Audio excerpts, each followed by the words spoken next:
So Lisa and I are headed out for our iron butt ride. It is 5 minutes after midnight on Wednesday, the 15th of July.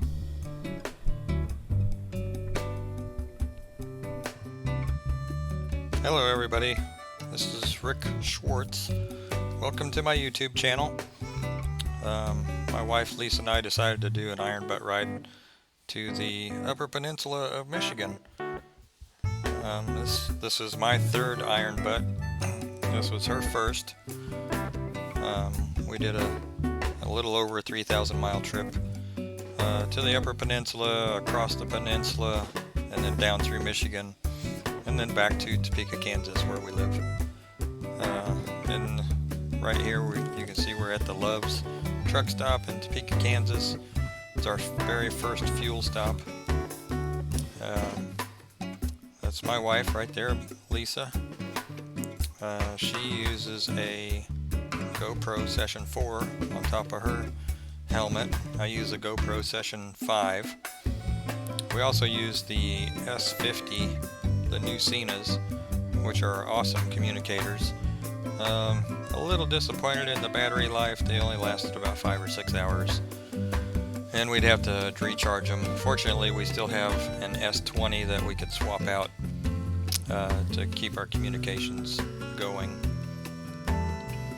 And then I use a TomTom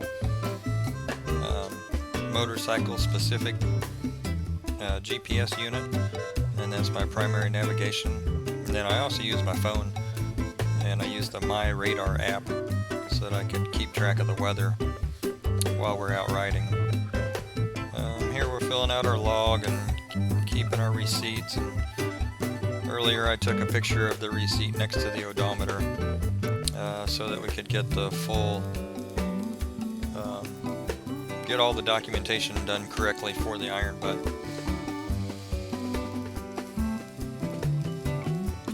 And we did a lot of interstate riding, of course, mostly interstate riding. We're getting ready to leave the Loves. It was just about 15 or 20 minutes after midnight when we were leaving the Loves. We did this ride in about 20 hours. We got to our destination in the Upper Peninsula about 9:15 local, and there's a 1 hour time change between Central Time and Eastern Time.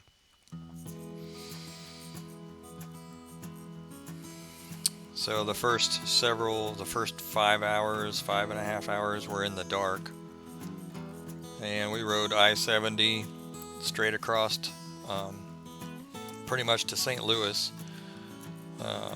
We stayed north of St. Louis on 270, the 270 bypass, and then we got on 55, which took us to Bloomington, and then we got on 39, which took us pretty much straight north till we ran out of interstate.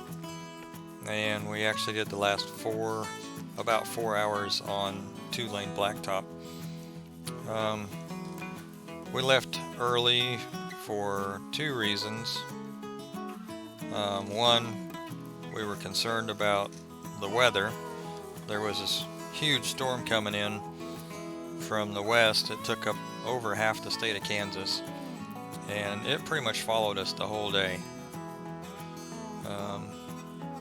It also was coming in from the north, and there were several times that we got sprinkled on, especially going through Kansas City.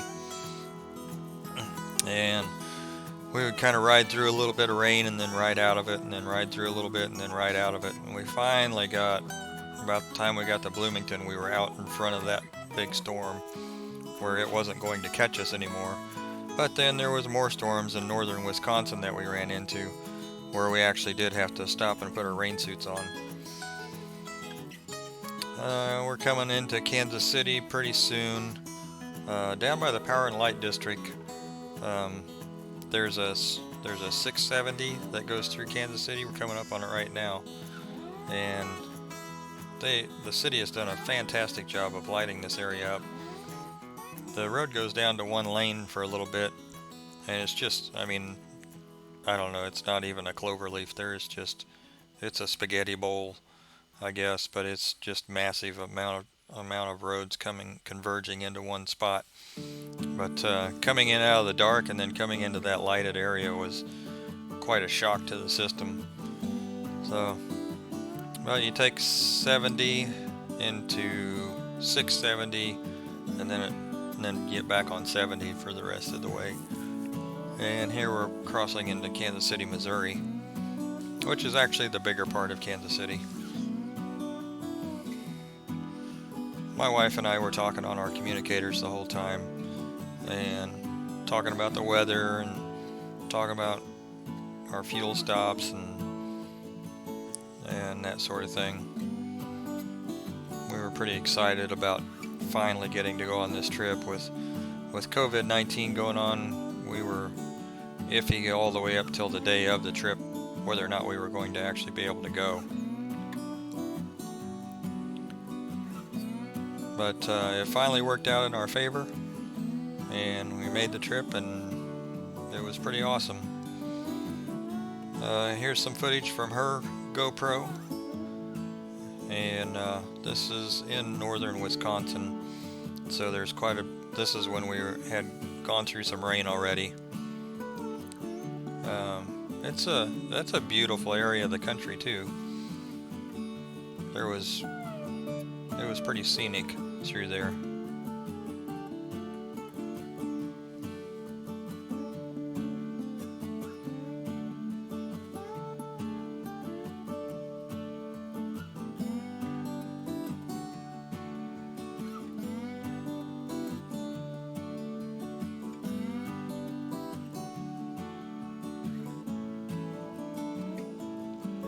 Lots of interstate riding.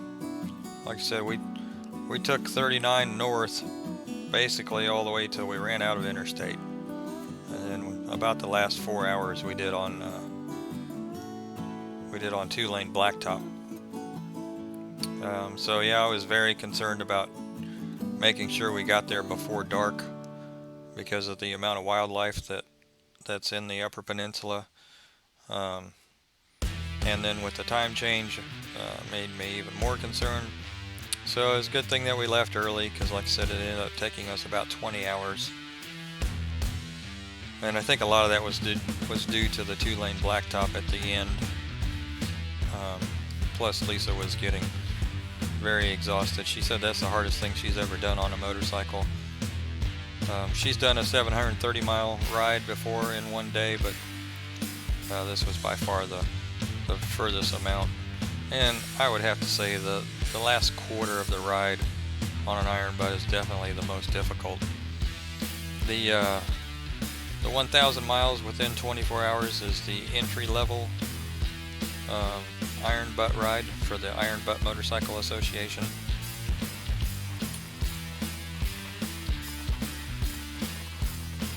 She said she would definitely never do this again. This was the third one that I had done, and the first one I did by myself, the second one I did with a brother, and then the third one I did with my wife. So here we're coming into a town in the Upper Peninsula. It's called Houghton, and it's where Michigan Technical College is. It's a pretty good sized town. It's in the what they call the Tail of the Dog, which is a peninsula that goes out into Lake Superior. And coming up, we're going to be crossing over a really cool bridge.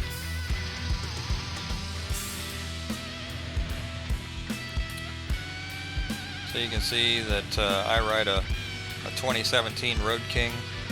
It's all stock, got a 107 Milwaukee 8. I've added lots of accessories to it, like a windshield bag and a cup holder and a phone holder and my GPS unit that I use on long trips. I added a detachable tour pack, changed the lighting over to LED, that sort of thing, but haven't modified the engine or anything, or the exhaust or any of that in any shape or form. My wife rides a 2018 Road King Special. It's all blacked out. Main thing that that we did to hers is we changed the handlebars because the stock handlebars just suck. You can see that bridge was pretty cool. Added windshield bag, cup holder, phone holder, all that kind of stuff for her bike as well. We also have the soft lowers that we can put on for cold weather and for rain. They work good for both of those. She has a large tail bag that she uses when she goes on a trip.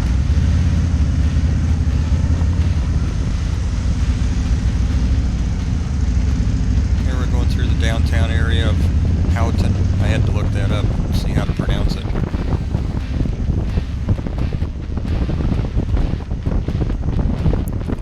We're getting pretty close to our destination at this point. We're 970 miles or so in.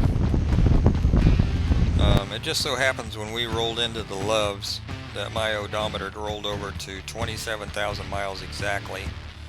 And then when we were in the Upper Peninsula, we found another gas station, and my odometer rolled over to 28,000 miles exactly, and got our final gas receipt with our photos. So then we went on to the hotel, which according to my odometer was another 35 miles. When I built our map on Google Maps, it came out to 1,022 miles. My odometer read 1,035 miles, and Lisa's odometer read 1,067 miles. So there's a discrepancy there, but it's definitely over 1,000 miles.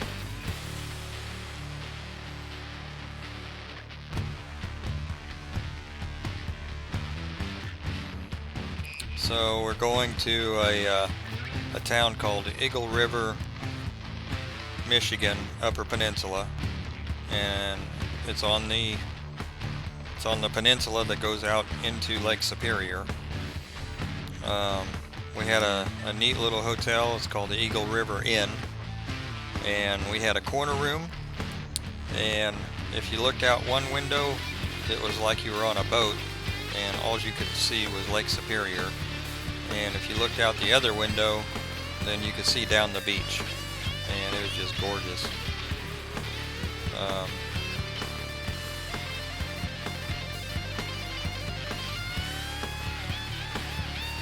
We also had the cross breeze coming in, and since we had the two windows, also you could hear the waves crashing, and I slept really well that night with that breeze and the waves and all of that. I didn't, plus being super tired, I didn't get up till like 10:30 the next day.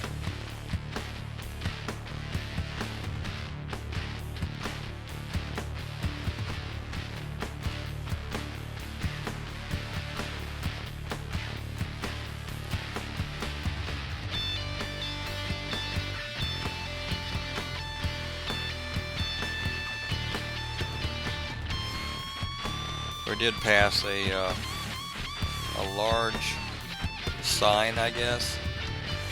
It's a huge measuring stick, and it was on the side of the road, and it showed how much snow they get up here in the wintertime, and it was measured in feet, and it looked like I think it topped out at about 28 feet.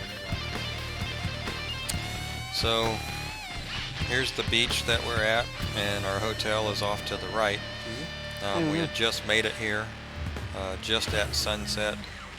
So we got to see the sunset on Lake Superior that evening. It made out for a perfect ride.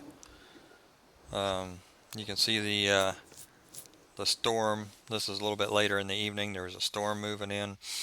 You can see the lightning. You can see us. We're exhausted, but happy to be there. It really was a pretty awesome experience overall. There's us with the sunset behind us.